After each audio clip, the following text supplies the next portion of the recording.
Airlines Confidential with Scott McCartney is made possible with support from RTX, Collins Aerospace, Pratt & Whitney, and Raytheon. Connecting and protecting our world. RTX.com.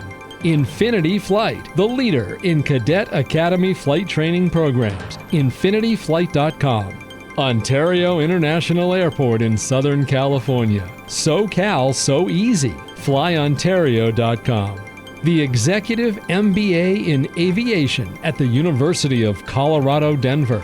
business.ucdenver.edu. And by Cirium, the world's most trusted source of aviation analytics. Cirium.com. We also welcome your business's support. Contact us at airlinesconfidential.com. Welcome to Airlines Confidential. I'm Scott McCartney, and this week we are going to peer into the future in several different ways. We're going to look at future air traffic control staffing because the FAA is out with some new numbers and new plans. We're going to look at future travel-related reality television, and we are going to ponder how airlines prepare for possible downturns and even crisis situations with someone who has been through several of the biggest crises the airline history has ever faced. Welcome back, crisis veteran Doug Parker. Looking forward to looking at all that's going on these days with you. Thanks, Scott. Great to be back. As always, there's a lot going on in the industry, but I'll tell you, hanging over everything is oil. It's all, if you talk to people in the industry, it's all anyone really wants to talk about. You know, how bad is it? When will it end? What if it doesn't end? All those things. That's where everyone is, and that's what airline leadership needs to work through. But there's a lot more going on, so let's get to those. Yeah, absolutely. So interesting news at the start of this week. Warren Buffett is back investing in airlines, sort of. The Oracle of Omaha is no longer CEO of Berkshire Hathaway, but he remains chairman and says he's still consulted on the company's investment decisions. Well, Berkshire Hathaway disclosed its investment holdings in an SEC filing on Friday, and it included a new big stake in Delta Airlines, which the company said was worth $2.6 billion at the end of March.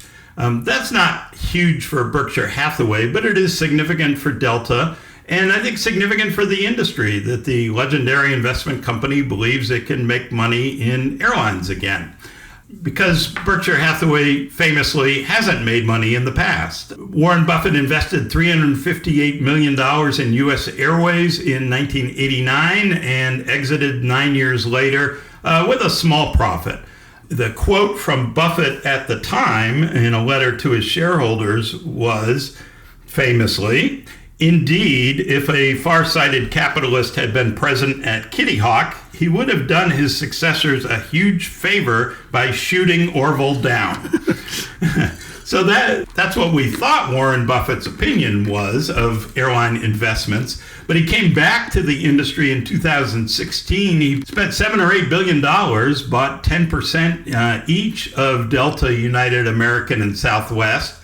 And then, frankly, he panicked in the pandemic and sold in May 2020 at the bottom. He said then, quote, "Our airline position was a mistake." For the record, Berkshire said its average price paid for Delta shares was $66.50.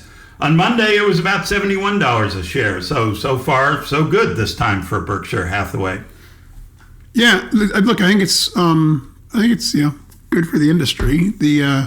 One of the quotes that I remember from Warren Buffett, particularly back from 16 and 17, is "You get the shareholders you deserve."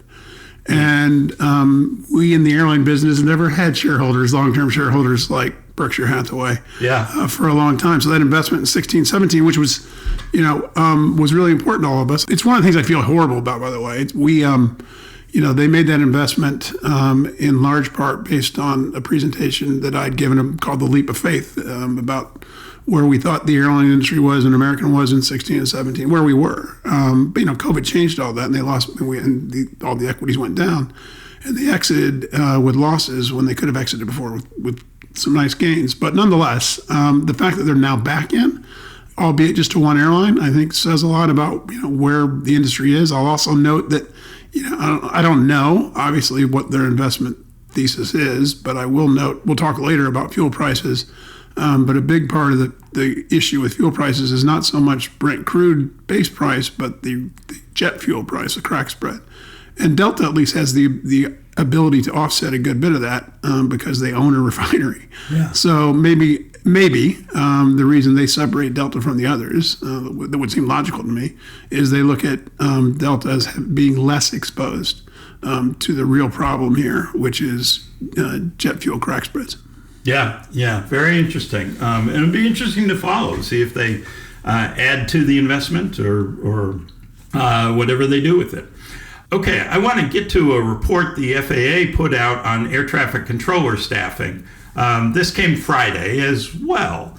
I'll preface this with the news that FAA Administrator Brian Bedford will be my guest on the podcast next week. So we'll talk about this and we'll talk about many other important things. But this is a big one. The FAA basically said it needs 2,000 fewer controllers than it previously stated in order to get to full staffing. How did it reach that conclusion? Mostly by saying that it will deploy better scheduling tools to get more time on screen from each controller. Right now, controllers are scheduled manually, the report says. And we're not just talking about which shift you show up for. We're talking about scheduling time within the 8-hour shift, when you get your breaks, what other tasks you do, things like that. The report said back in 2008, controllers averaged 4.68 hours per 8-hour shift on position. That is actually working traffic. Last year, that was down to 4.01 hours per shift. In that shift, typically 1.2 hours were spent on other duties and an average of 2.3 hours when controllers were available but not on position. So the FAA wants to raise the 4 hours per shift on position to 5 hours, basically. And if it can do that, it won't need as many controllers to get to full staffing. It won't need 2,000 as many controllers. This seems like a good, efficient, workable plan. I think there are some concerns, and it'll be interesting to hear from Brian about this. The National Air Traffic Controllers Association, NATCA, wasn't consulted on this and just feels like you're going to need union engagement on work issues within facilities. I think I'd feel a lot better about it if NATCA was in agreement. And it seems like the FAA is counting the results before it deploys staff scheduling software. It would seem like a relatively simple thing since lots of complex businesses, such as airlines, for example, work very sophisticated scheduling systems. It's not something terribly new. The FAA does have a terrible track record on deploying new software systems. And I worry about banking improvement that may face delays and disappointments like so many systems have before. So we'll hear what Brian has to say about this next week. There was some good news in the report. The FAA hired 2,028 air traffic control trainees in fiscal year 2025, the most since 2008, and above the target of 2,000 for the year.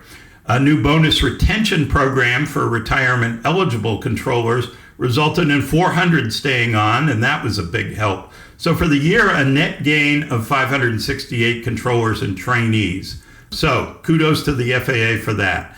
The bad news was that mandatory overtime continues to grow.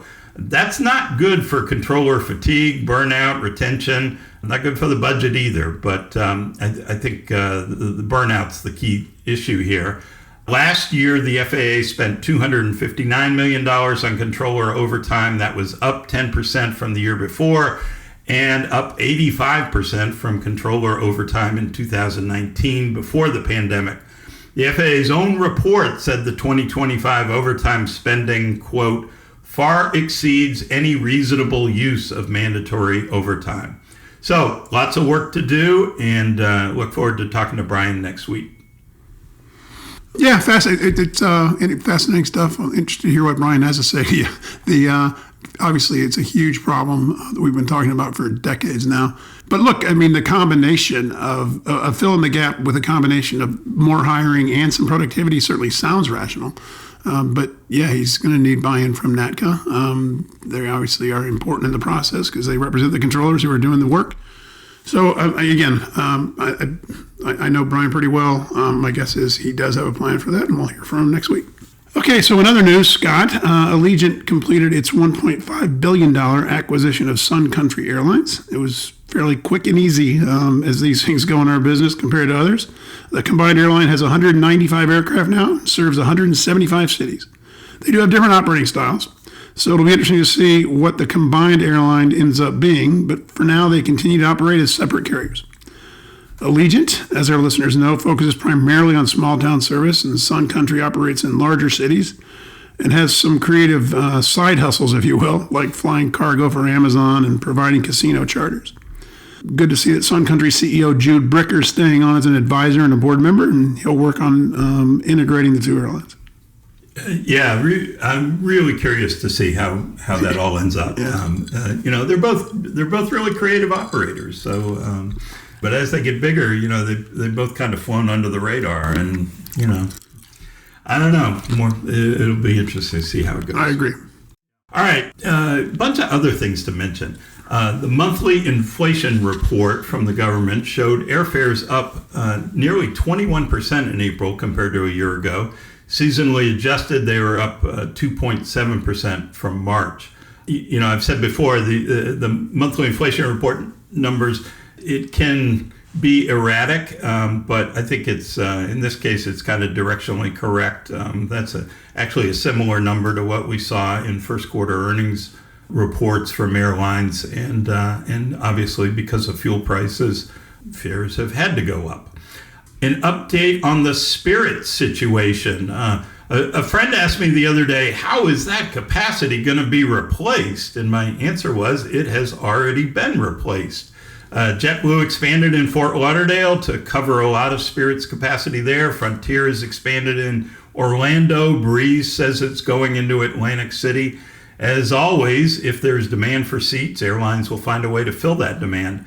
As for Spirit's fleet, which we talked about last week, with the complexity of reuniting engines with their rightful airplane, something like 3/4 of Spirit's owned and leased jets have now been ferried to storage, and more every day. I saw something. We're recording this on Monday. Something left. Spirit plane left DFW this morning, headed for the desert. Most of the planes went to either Phoenix, Goodyear, or Marina, Arizona. And I mentioned reality TV at the start of the show.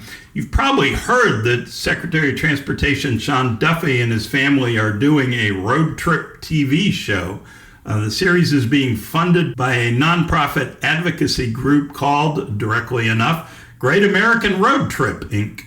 Andrew Tangle and Sharon Turlip of the Wall Street Journal reported this past week that Boeing and Toyota, two companies heavily regulated by the transportation department that Duffy heads, each donated $1 million to the show. Shell Oil is also a sponsor at that level. United Airlines and 13 other companies and organizations are also listed as sponsors on the group's website, apparently at lower giving levels. The Duffy involvement drew an ethics complaint from a watchdog group filed with the DOT Inspector General. Don't hold your breath on that one. The Department of Transportation says the Secretary had no role in soliciting sponsorships. I'm not sure that's the standard of good ethical behavior, but I don't know. This is more of a curiosity than anything else. Compared to a lot of other issues in Washington, the dollars are pretty small. Okay, and on a couple other news notes, Southwest Airlines and the city of San Antonio settled their lawsuit over gates in the new terminal that's going to open in 2028. Southwest will get 6 new gates in San Antonio, 3 in the new Terminal C and 3 in the renovated Terminal B. Right now, Southwest has 6 gates in Terminal A, which is scheduled to get renovated once the new terminal opens. And FedEx has resumed MD-11 flights. The FAA lifted its grounding of MD-11s that was imposed after the Louisville UPS crash. Boeing developed structural and reinforcements for the engine pylon mount, and with that, FedEx is putting its 29 MD-11s back into service.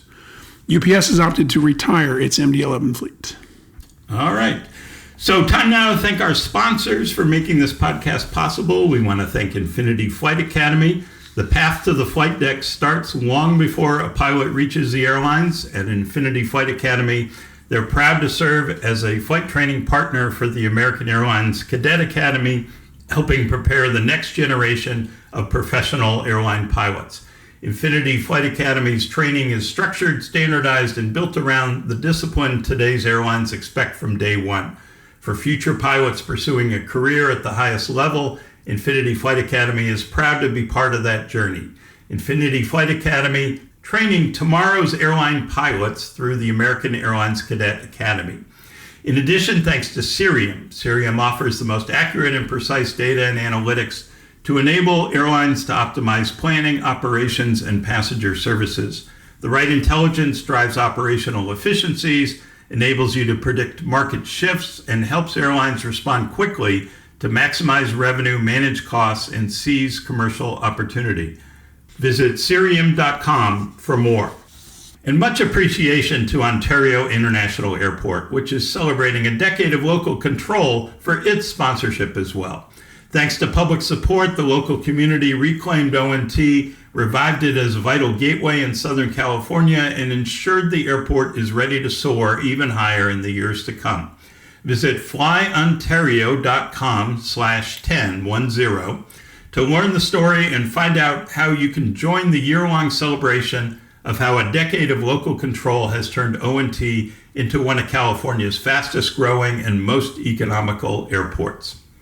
Okay, Doug, I thought it would be good to talk about crisis management at airlines, something you've had a lot of experience with, Yes. Sadly. But you navigated some very tough waters with strong, lasting results. And don't do this we're not suggesting that the industry is headed into some kind of huge crisis. But I think we both agree that airlines here and abroad can adjust to and handle higher oil prices. And, we'll talk more about that. This is all an unexpected headwind, and if it gets worse, more actions might be needed. Personally, I'm worried that higher airfares will dampen demand for airline tickets, and that demand could further be impacted by broader economic trends. Higher gasoline prices can shrink disposable income for Americans and others around the world. While air travel is largely bought by higher income folks and corporate customers, the economy does affect demand, and recessions have proven to be trouble in the past. I'm not saying we're headed for a recession, but in the economic news chatter, you hear a lot more discussion. Interest rates have gone up, and the economy has weakened some. So we'll see where it all goes. But let's set all that aside. That's not what we're talking about today. Let's talk about just crisis preparation in good times. And even today, what kinds of things are management teams thinking about? What are they talking about? What kind of contingency plans do you think they're developing? Okay, great. Thanks. I will do my best. And probably the best way, at least for me, to go through this, let's just start with today's, kind of what they're going through today. We can talk about kind of just in general, if you'd like, more about just how best to lead through a crisis, if indeed this is one. But so, when I look at today's, and I will go back to history to talk about it because I think it's helpful. I think it's really important to define what the crisis is, and in this case, crisis in air quotes. Because I'm with you, I'm not sure if this is really a crisis yet, but it's certainly starting to feel like it. Yeah. So at any rate, I think it's, all crises are not created equal. What matters oftentimes is what's the source of the crisis, what really is going on. And so I'll go back, so you look at three that, certainly in my career, 9/11, Great Recession, and COVID. 9/11 was, setting aside the tragedy of what happened to our industry, what it meant for the economics of the business post 9/11 was, a serious drop off in demand, obviously, and due to some fear of flying. That quickly quickly was passed. I mean, quick in relative terms, certainly versus COVID. Yeah. That passed fairly quickly. It was months, not years. Right. Before people were confident flying again, and there was no recession. There were strong revenues there. What 9/11 did was it highlighted a problem in our industry that was going to have to be addressed at some point, which was airlines that had far higher costs than what upstart airlines could have in place. But they were living off this fare structure that had people flying from Buffalo to Indianapolis for $1,000. And all of a sudden, what 9/11 did, as those airlines had to pull back on capacity because of the demand, it just accelerated what I think would have happened anyway. But it accelerated in such a way that it formed a crisis for those large airlines. So that's one kind, which is the crisis just shows that there is something wrong in your business model. And that's what happened at 9/11. That's what led to the bankruptcies of United and Delta and Northwest and U.S. Airways twice, and all those they had flawed business models. It was highlighted by that crisis, and there was no way out of. There was nothing about that. Wasn't something you wait out. You can't just say, "Oh wait till demand comes back. We're going to be fine." We have a problem. They all had to go file bankruptcy to get out of it. Yeah. And I'm going to contrast that to where we are now. So that's one. The second one, Great Recession. I mean, by then, much of that is shaken out. The airlines that were still around were the airlines that seemed like they should still be around. We all got through that one. Huge leverage up in balance sheets. Back then, still needed support from our suppliers like Boeing and Airbus and GE. That kind of stuff was still going on. But we all got through it because it was indeed a recession. A recession that had some high fuel prices first, and then a huge drop in demand, so a really painful one for our business. But it would pass, and it was known it would pass, and we were able to those that needed financing were able to get financing to get through, and we got through it all without huge changes in the structure of the industry. And then of course COVID comes, which is another thing altogether, and again something that I think. It was driven by demand drop-off and not real structural issues in our business. And that required government assistance to get us through, but we all got through it. So I don't know. So I put those as all kind of different things to look at. And in this one, you look at it, and what I see is, first and foremost, revenues are incredibly strong. Yeah. I mean, not just kind of strong. Yeah. Exceptionally strong. Yeah. And I don't look at these numbers as much as a lot of your listeners or even you do. But what I'm hearing is, revenues in the second quarter for most airlines are going to be double-digit increases, revenues. Right. And that's on fairly modest capacity growth. So it's revenue per ASM driven growth on top of some capacity growth. We don't have times like that often in our business where everyone's up double-digit revenue growth, and they're all growing. I mean, I can't remember when we've had one. Frankly, this would be all else equal, you would say, oh my God, these airlines need to add capacity. This is the kind of environment where you want more seats, not less. Now, the issue, of course, is you're not going to do that in this environment because you're not making money by adding more capacity. Right. But what you don't want to do is look at this and think, oh my God, what am I going to do? Woe is us. Our business model's flawed. It's not. I mean, surely some of the reason the revenues are up is because the cost structure is up. But there's no denying the fact customers are willing to pay it. I mean, as you note, there's some concern that, oh gosh, we raised fares too much, but that's not happening. Customers are paying these higher fares. They're willing to pay the higher fares, and the revenues are what the revenues are. Yeah. Again, we all maybe, and I'm certain all the management teams are worried about, okay, how long can this last? What if we do go into a recession? All those types of things. But anyway, I think that's just really important. Nothing about this is a revenue issue. None of this feels like it's some sort of, this business model is better than our business model. Well, actually, some of that might be the case, but that I should back up. This certainly, we'd already talked about the issue with the ultra low cost carriers and low cost carriers and how things like basic economy have made their business model less viable. Right. So the other thing that does happen in these crises is if you already were in trouble, the crisis is often what pushes you over. I mean, America. When I mentioned the bankrupt airlines, I didn't mention Americans like chose not to file bankruptcy through all those troubles. But when fuel prices rose to really high levels in 2011, that pushed them over. Didn't push anybody else over. And Spirit just got pushed over. Right. Spirit would say, hey, we had a reorganization plan, and then all of a sudden it didn't work because of higher fuel prices. Yeah, to which I would say there was more to which I would say you were the only one that would need a reorganization plan. Right. I mean, they were again. making any judgment on Spirit, but they were the weakest of those left. And when something like this happens, you don't want to be the weakest around. So that's certainly true. But again, I would also suggest that if it wasn't this, something else over time, absent a merger or something, Spirit had a questionable business model, and this pushed them over the edge. Yeah. And there may be others get pushed over the edge. But again, that's different than managing through a crisis. That's just making sure you have a business model that can get through any sort of ups and downs in our business. Yeah. Which I think the vast majority of airlines are prepared for. So anyway, getting back to the initial question, how are airlines preparing for this now? What would I be doing? I think I'd be really focused on the fact that this is a cost problem, and it's a cost problem entirely outside of their control. And you don't want to have your head in the sand or anything like that. But you sure don't want to be doing things like, and I can't imagine they are, thinking, oh my God, we got to go cut capacity. We talked on the last one, we went through market profitability of airlines. What actually happens when you do that is you actually reduce your cash flow. Because those markets, cash on cash, flying airplanes is a positive thing, even in tough environments. It's certainly positive with revenues doing what they're doing. So I don't think you're going to see anybody saying, "Oh, we're going to have major cut." They may say we're going to grow less fast than we thought. That's entirely different than saying we're going to cut back capacity. And you may see some airlines that were at a tipping point tip.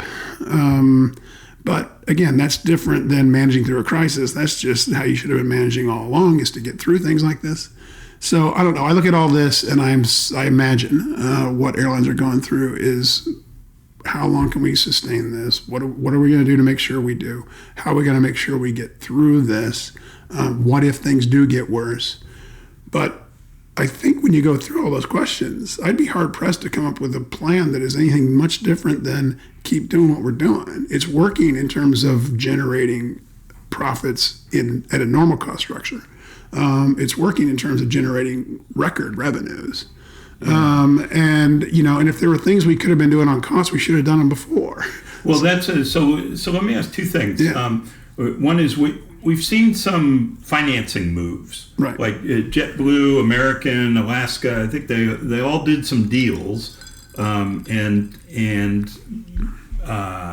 my recollection, I may be wrong about this, but freed up some cash, took on increased debt. I'm not sure they were all in that category, but that kind of thing. So that's one question. Is this going to result in more debt for the industry? And second question on the cost thing. I mean, is there any sense in? I mean, I think you already answered this, but any sense in saying where can we squeeze pennies out? I mean, in past fuel things, we've seen efforts to hey, let's taxi on one engine, let's save as much fuel as we can, or let's, go to a cheaper, cut costs here and there, let's slow down our, development of new clubs, or, there are different ways you could save money, right? Is there going to be that sort of, hey, we can save a few pennies here and a few pennies there? Okay, I'll take those in order. The first one, I mean, I absolutely. Losses lead to balance sheets getting more levered. There's no doubt about it. So to the extent there are going to be losses in the industry, which there are, if indeed oil prices jet fuel prices, I should say, stay at these levels for this long, for an extended period of time, there will be certainly not the same level of profits and probably losses for the industry, and that's those get funded with debt. So you will see. I think the right thing for airlines to do is, and again, this is back to being prepared. Spirit couldn't raise any more debt, right. So they go away. Right. But that's why you have this. That's why airlines have. That's why you should have at this time a lot of cash on hand, a lot of unsecured assets. The ability to draw down on revolvers, all those types of things, and you'll see airlines avail themselves of those things. So that's why you have them. Yeah. If you didn't need them for times like this, you shouldn't be holding on to them, because it's not the best use of capital. Yeah. To carry a lot of cash, for example. So, but they do it for this reason, and I think something I probably should note.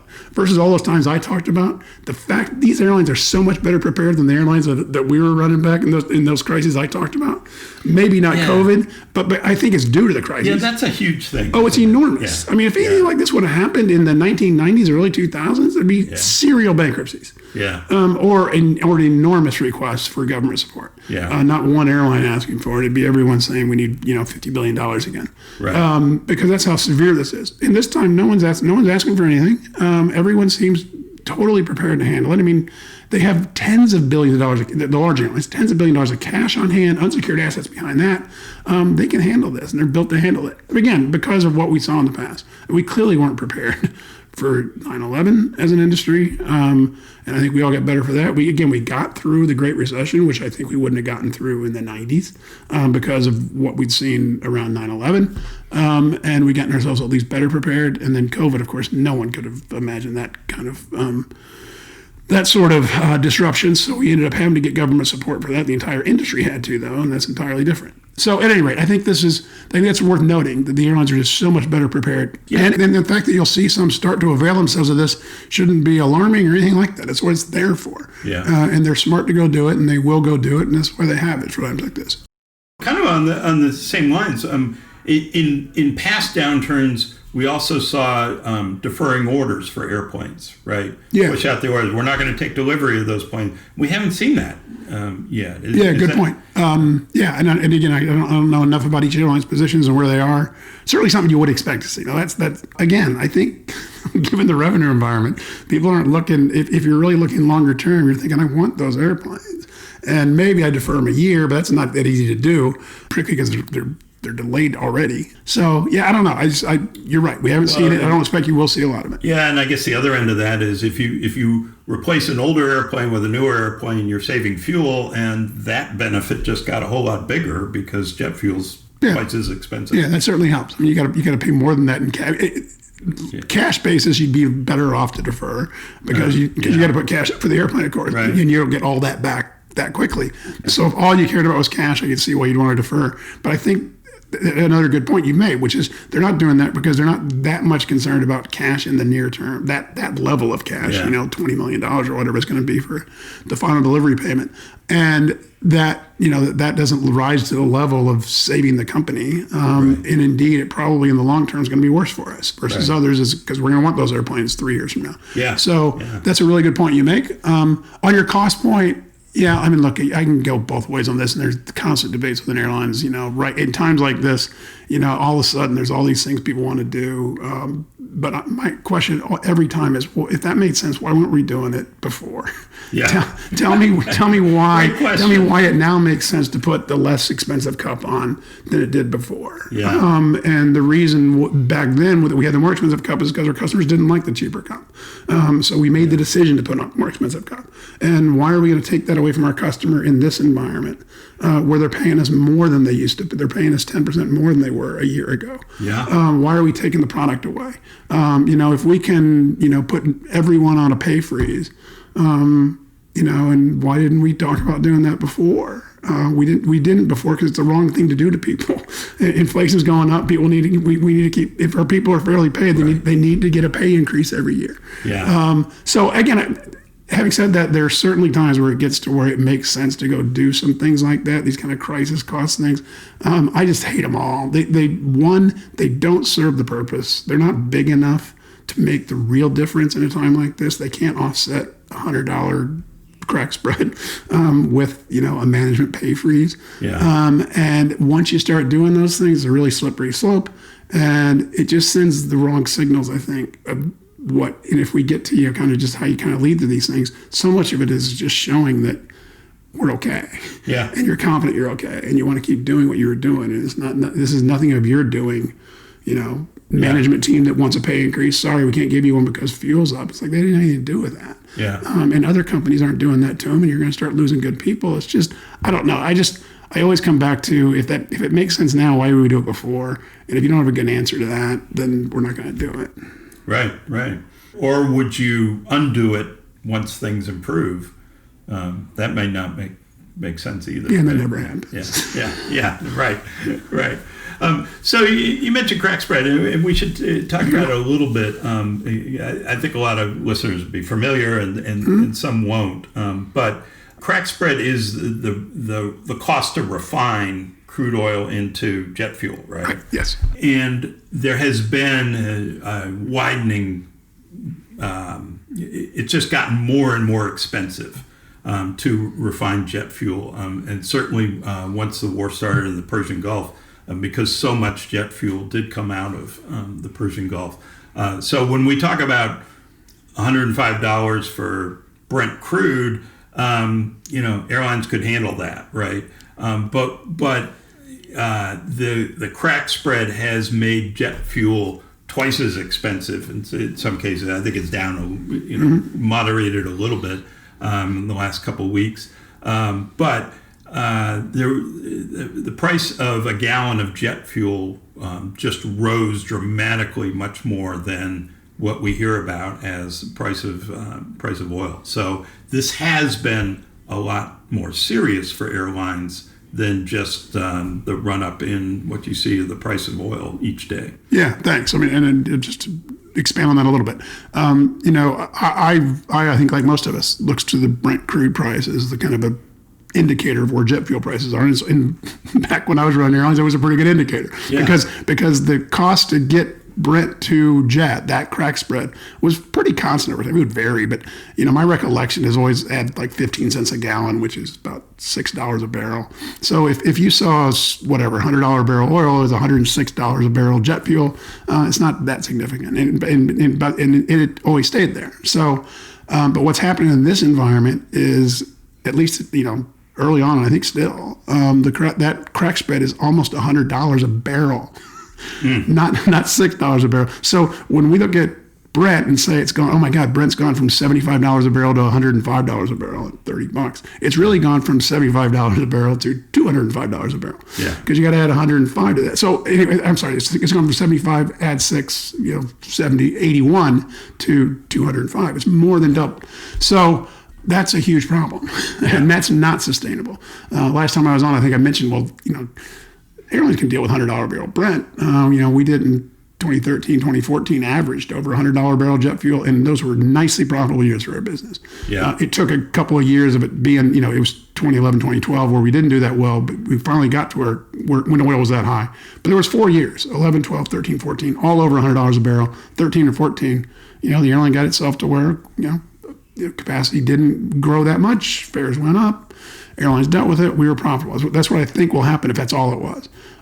If the crack spreads stay here, it's a whole different story. Yeah. So that all gets back to how long does this last? What's driving that? What's driving that is because the Strait of Hormuz is closed down, and some 25% of jet, at least to Europe and other parts of the world, comes out of the Middle East. So it's a supply issue, and it's going to stay that way for a while. So that's what they have to deal with. It's not as simple as, we got to deal with oil going from 75 to 100. We got to deal with jet fuel prices going from 80 to 200.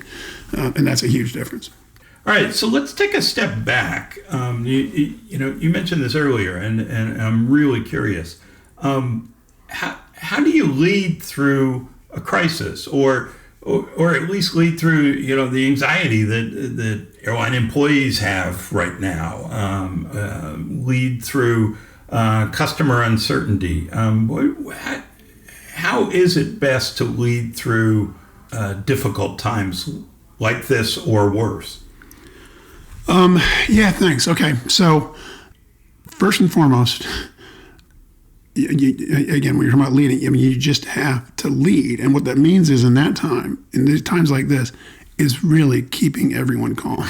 That's your job, is to make sure that everyone remains calm and keeps doing what you need them to do and what you want them to do. The fact of the matter is, in any crisis, irrespective of the severity, there's only, 20, 30 people that are really working on the things that can be done to fix it, to address it, deciding, if we're going to, cut costs, if we're going to, reduce capacity, if we're going to defer aircraft. I mean, that's maybe 30's a little bit. There are double-digit number of people in the airline that are working on that. What you want the other 100,000 people doing is doing exactly what they've been doing.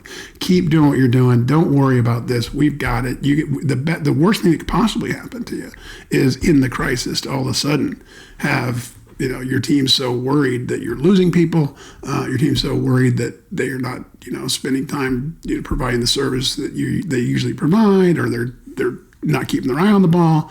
You need to be even more so. So your primary job is to just make sure you keep everybody calm. And what that means is you project strength as a leader, and you cannot communicate enough. You got to be transparent. You got to be approachable, and you can't. We always believed communication was important. It's 5 times more important during difficult times that you're out there and transparent. People can see you because that's what they need to see. They need to see that everything's okay.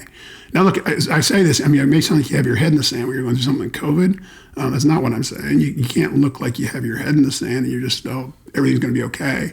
You got to at least show that, here's a plan. Yeah. And even absent a plan, like we had it sometimes, you can be transparent and say, look, I'm not exactly certain how we're getting through this, but I'm certain we're getting through it. Yeah. And the way we're getting through it is, you guys need to go do these, here's what we need to do. And that's what we always try to do. And I think that makes a huge difference. This strength thing is, just so important. And sometimes, it's not even there.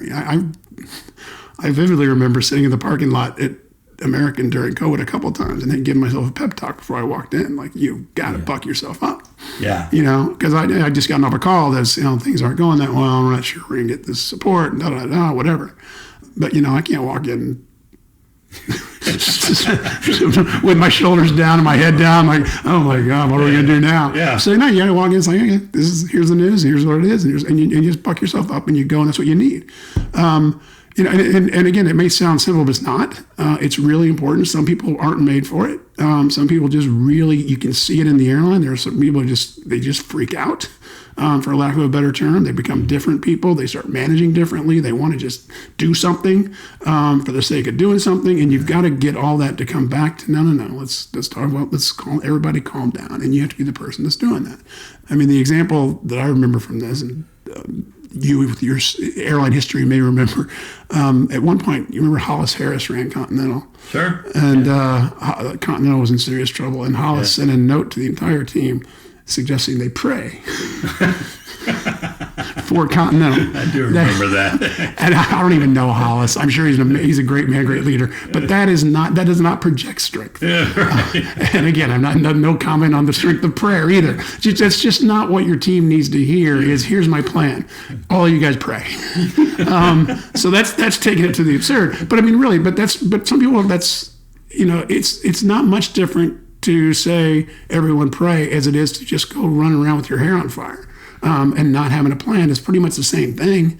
All you're doing is getting people riled up and worried without anything that's going to make a difference. You're running around talking about how come we're not using the paper cup anymore. You're not adding value. You're detracting from value. Yeah. And you need leadership that can just lead through that, is comfortable in it, that doesn't get rattled by it, indeed actually knows that, there's a reason we're here, and this is the times that all the stuff we've been doing is what makes a difference, which I guess is another really big point, is you just keep leading through your principles. You got there with certain things that you care about, and again, also, and those things should be what guide you through it. Now, the easiest example of this, kind of things we talked about, but the one that I remember the best is during COVID. No one's not only not building cash, we're draining cash because people have bought tickets and we got to give refunds because we're not going to fly those flights. We are required to give them refunds. Yeah. And we all tried really hard to do things to make the customer not want a cash refund.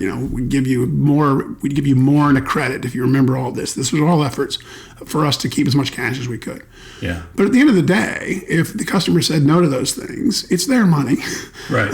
We are not going to provide the service. We know we're not. It's our obligation, our duty to give it back to them. And oh, by the way, think what they're going through. It's a family of Right. 4 who's got a trip to Disneyland that they've saved up for. Now, the wage earner is worried about their own job, first of all. They know they can't make that trip. And we're holding their cash. We're not going to get back to them. Right. I mean, none of it feels right, first of all. So they just, when people suggest, oh, gee, let's just hold on to it, the right answer should be, that's not how we lead. And that's what 90% of airlines did, but some didn't. And that's just an example that's visible. But I'm telling you, things like that go on all the time inside the airline, smaller levels. I'm not trying to sound holier than thou on this because we did. Because like I say, most airlines did that way because it's the right thing to do. But you have to lead that way. When COVID started, our message to our team was, I'm not sure how we're getting through this, but what's going to matter is what I know we're going to get through it. And what's going to matter is when we do, how we treated our customers and how we treated our team. Yeah. And if you do that, things like that are just easy. Well, wait a second. What's going to matter is how we treat our customers. We try to get them to take a discount in credit. If they don't want, not a discount, we're going to give them more in a credit than they get in their cash. They chose not to do that. They get their money back. It's theirs, not ours. And when you do that, again, this is one of these things, well, that was hundreds of millions of dollars. It still wasn't enough to save any of us. Every single airline needed more than that to survive. We all needed government support. So once you agree that, okay, those things are not, those are not to be touched, then you have to focus on what really matters, which is spending your time like we did, convincing the U.S. government that the airline industry is so important that if you don't do this for us, we hate to ask you for it, but if you don't, we're not going to have an airline industry that no one's going to be flying through this crisis for a long time. Yeah. So at any rate, so that's what you do. Anyway, you mentioned communications. Yeah. Internal, external, both? Is there a difference? Well, external is important because you don't want your customers to be afraid, of course. Right. They need to have confidence that you're going to be there for them. So that's incredibly important. When I was talking about it, it was mostly internal because the external stuff is again, really important, but that's going to happen. there are people reporting on you that are asking you questions. There are stock analysts that want to know, tell me how much cash you have today. That communication happens. The answer is less than yesterday. The answer is I'll tell you tomorrow. So at any rate, those things happen naturally and they're really important. But no, I was talking more about management and leadership and being out in front of your team. Yeah. It's just, there's a tendency to want to I don't have the answers, so I don't want to go out there and talk to everybody. And if you have that emotion, the only thing you should do is go out and talk to everybody because that means they're thinking the same thing. And they want answers. And it's totally okay to go out there and say, I don't know exactly. Here's what I know. Yeah. And just say what you know. And based upon all that, here's what I believe. And you have to believe that you're okay. That's within you, but you got to go out there but you got to go tell people all the time because not being there for a couple of days makes people think you're holed up for a reason. That you don't want to get out and talk to them. So it's just that much more important.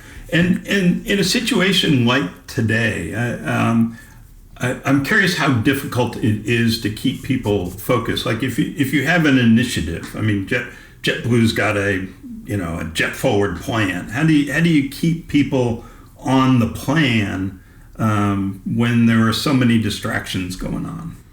Yeah, good question. Again, it comes back to communication, but also it comes back to you should have already been doing that. Yeah. So, I mean, another big piece of this getting through a crisis is it shouldn't feel new. You should be prepared for the crisis, which again, to the point we made earlier about balance sheets, I think they are much better prepared. Yeah. But you need to be prepared, and you need to be, when this shows up, it can't be like, okay, here's a change in the message. That throws everyone off.